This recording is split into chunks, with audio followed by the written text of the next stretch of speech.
Manga One Piece chapter 1035 dimulai dengan masih melanjutkan apa yang terjadi di tempat yang penuh dosa, yaitu rumah bordil, di mana Sanji berhasil menerbangkan salah satu komandan terkuat bajak laut binatang buas keluar pulau Nigashima sambil menyelamatkan sang tikus yang berada dalam zona pertempurannya ketika melawan Queen. Aksi penyelamatan Sanji terhadap makhluk pengerat tersebut mempertegas suatu hal, bahwa walaupun kekuatannya telah bangkit, ia masih mempunyai perasaan yang tak berubah sama sekali. Namun meski perasaannya tidak berubah sedikit pun, Zoro akan tetap membunuhnya, dikarenakan alisnya yang berubah arah, dan peristiwa tersebut bakal menjadi adegan komedi layaknya chapter 1023. Tercatat kemenangan Sanji kali ini merupakan kemenangan pertamanya dalam melakoni duel 1 lawan 1 di dunia baru.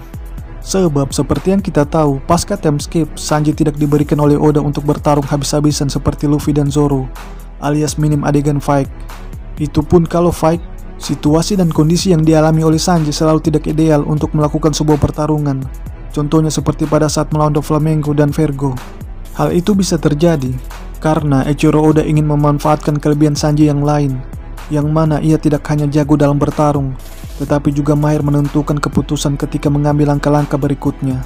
Pertanyaannya, apa langkah Sanji selanjutnya setelah ia pulih dari cedera? Apakah membantu Momo? Atau membantu Luffy? Atau membantu Brook dalam melindungi Robin?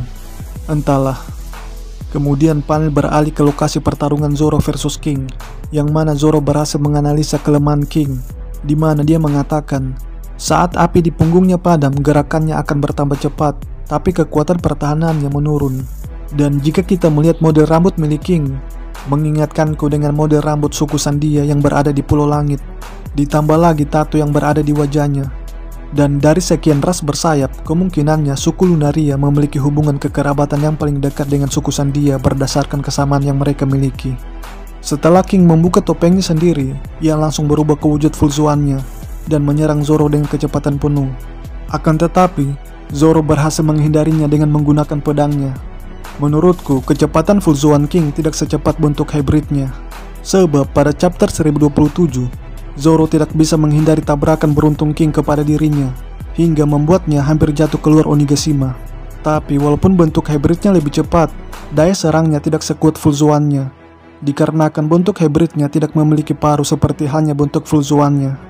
Dan jika kita melihat flashback King dan Kaido, kaburnya mereka dari Pulau Penghazar mungkin sekitar 38 atau 37 tahun yang lalu selepas perang yang terjadi di Pulau God Valley.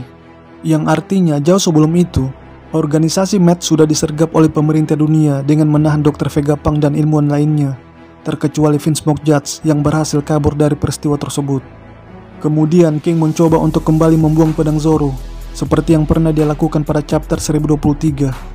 Zoro yang tidak ingin mengalami kejadian serupa, dengan cerdas memanfaatkan Hausuku Haki level atasnya sehingga membuat tubuhnya terpental dari jangkauan perangkap milik King. Menurut pendapat pribadiku, itu bukan bentrokan Haki level atas, karena sejauh ini King tidak pernah melapisi serangannya dengan Hausuku Haki.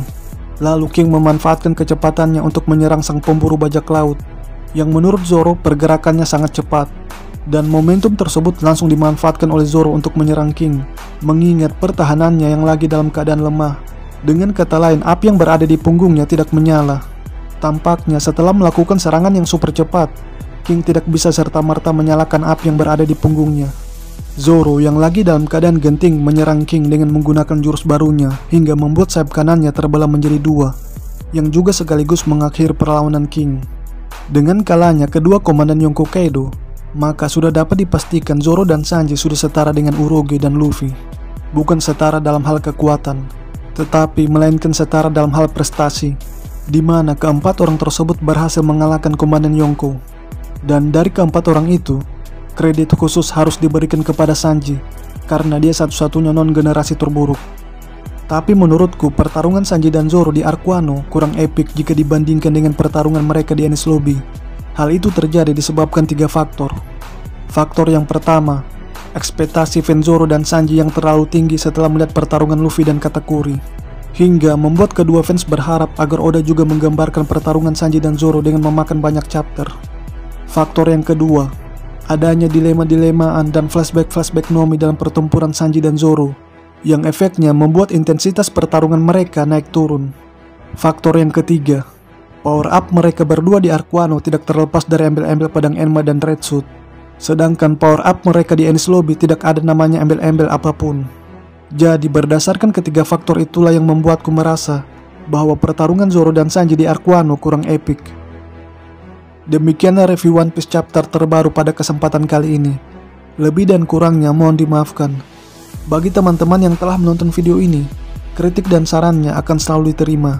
Dan terima kasih banyak atas dukungannya.